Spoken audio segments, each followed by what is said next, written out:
Hi, this is Cheryl with the Cut at Home Design Team. I'm here today with our August trend report. Today we're talking about peonies. Peonies, just about the most pretty flower, the prettiest flower there is around. Sometimes they're mistaken for roses, but they're really not. They're quite different. We think about a rose as being beautiful and perfect. Peonies aren't quite so much. They have a beautiful shabby chic quality, but that's what we love about them. So we see them in dyes, which I'll show you dyes for this in just a moment. We see them in paper, we see them in stamps a lot. This happens to be an Anna Griffin paper. Anna uses a lot of peonies in her designs, and they're just gorgeous. It's a lot of what the appeal is there.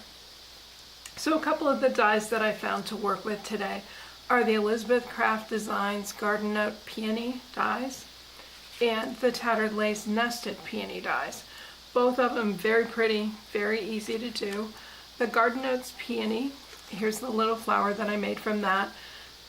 With the Elizabeth Craft Design, Susan's Garden becomes smaller and much more usable on our card fronts. So you can see the Sizzix versions were much bigger, much more dimensional. This is still pretty dimensional, but I can actually smash it down a little bit and mail it pretty comfortably without a problem. The size is perfect for an A2 card or tag or anything like that. So if we look at the pieces, you know, characteristically, we've still got some small pieces to create such a pretty flower as this one. We've got the stem and the leaf dyes, the stamen here, and then this is the base of the peony along with some petals for the flower. Pretty easy to put together.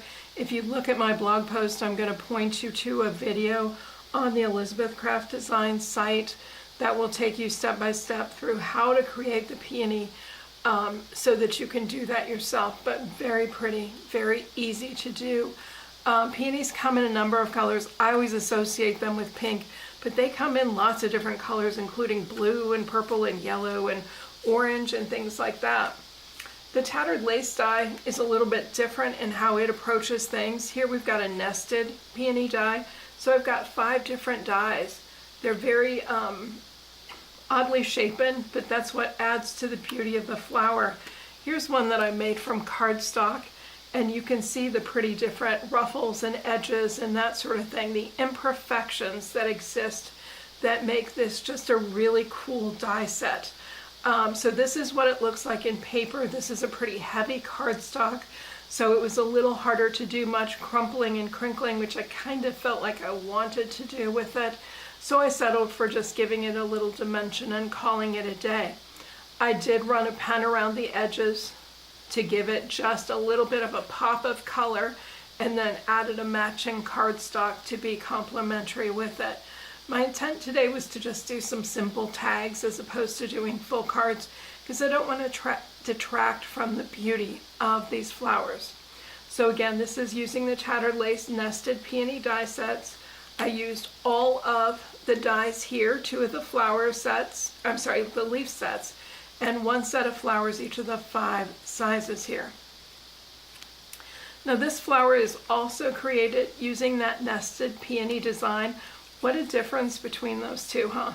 This is my favorite of all. I always love how my tissue paper flowers come out. So I wanted to spend a little time showing you how to create a tissue paper flower. So for this, I'm only using the 3 largest sizes of this die. There's no need to bother with the little tiny ones because we're going to make it up in bulk of tissue paper as opposed to having to have those little dies in there to add dimension in the center. So I'm going to start with my largest ones here. I cut them as a group. So this is just standard tissue paper. I ran it through my die cutting machine. There's probably 8 layers, I would say, here. So I probably cut 16 at a time because I would have folded it over. When you do that, they kind of come out as a lump. So your first challenge is, how do I separate these out? So I've done a little bit of that behind the scenes. I separated them out so you didn't have to watch the paint dry, so to speak, on this video. This is the more lengthy process. So I've got one of them down here. I'm just going to put a little dot of glue in the center. And I'm going to grab another one. They don't have to match up. As a matter of fact, they look a little better if they don't match for this project. And I'm going to keep adding the little tissue paper I want to add at least 8 probably of these larger circles, if not more. Again, I'm using the Tattered Lace Nested Peony die. There's lots of other things you can use with this technique. You could use a standard circle. You could use a scallop circle. It's not going to be quite as pretty as this one because of all its scallops. You'll notice I'm missing center quite a bit here too. It's okay because the flower is very forgiving. I just want to get these attached. Some people will take and attach these by running a stitch through the center. You can do that. Mainly I wanted to get the layers built up here, and that's why I did it that way. So that's going to be enough of my largest circle. Now I'm going to go and add the mid-sized circle using the same process. I'm just going to keep pasting those in the center. This is a quick dry glue, so my flower should be ready to work with fairly quickly. I'm going to work with it faster than I ought to on this video just so I don't keep y'all in suspense. But when doing this at home, let the glue dry first. You'll have a happier result. You can continue to add the layers, but set it aside for about 5 minutes and just make sure that it's fully dry before we go on to next steps.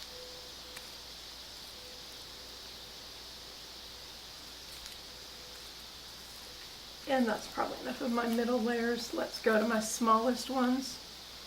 Again, same process. Isn't this easy?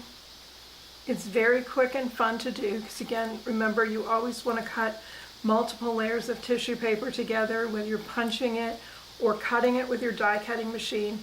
One layer of tissue paper never does well. It's too flimsy, but you get yourself 6 or 8 layers together.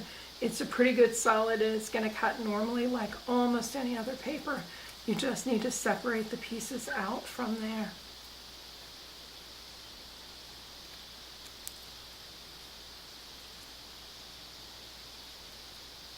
And that's probably pretty good for my upper layer here.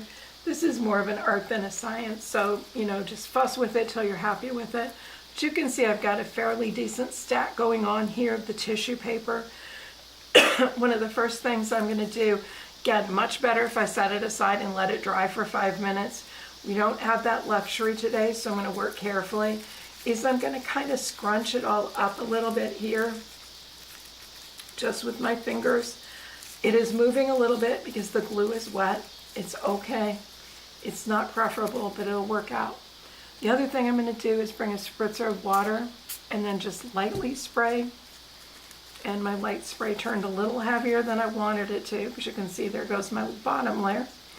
But lightly spray it with water and continue to fluff up those layers. Fluff, fold, scrunch, crumble. There's lots of things you can do. Again, it's really, really hard to destroy these flowers.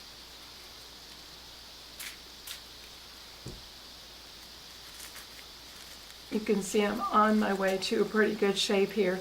But again, that's how you're going to do it. You're just going to scrunch your way till you get the kind of shape that you want.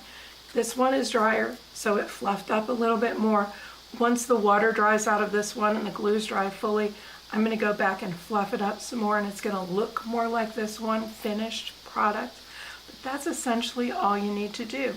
Once everything's dry, go back and find yourself a center here. Give it some sort of center decoration. I chose sequins for this one. You could use frills or glitter, lots of different things to create a contrasting center.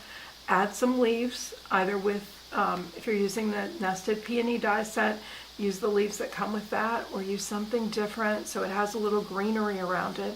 But a very easy flower to make.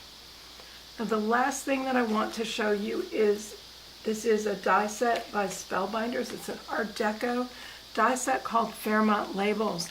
This is the die that I used to create all of these background tags for my flowers. Aren't they gorgeous? This one is designed by Stacy Karen, the original founder, owner of Spellbinders. She's got 4 new collections out there, all sorts of beautiful things, but Art Deco is one of them. And I love the simplicity of this label and how it adds so much beauty to whatever you put it with. So again, the August trend report today is peonies, Go and check them out somewhere in your papers and your stamps. I bet you have a few of them on hand. Today I featured Elizabeth Craft Design Garden Notes peony die and the Tattered Lace Nested Peony die. Thanks for watching.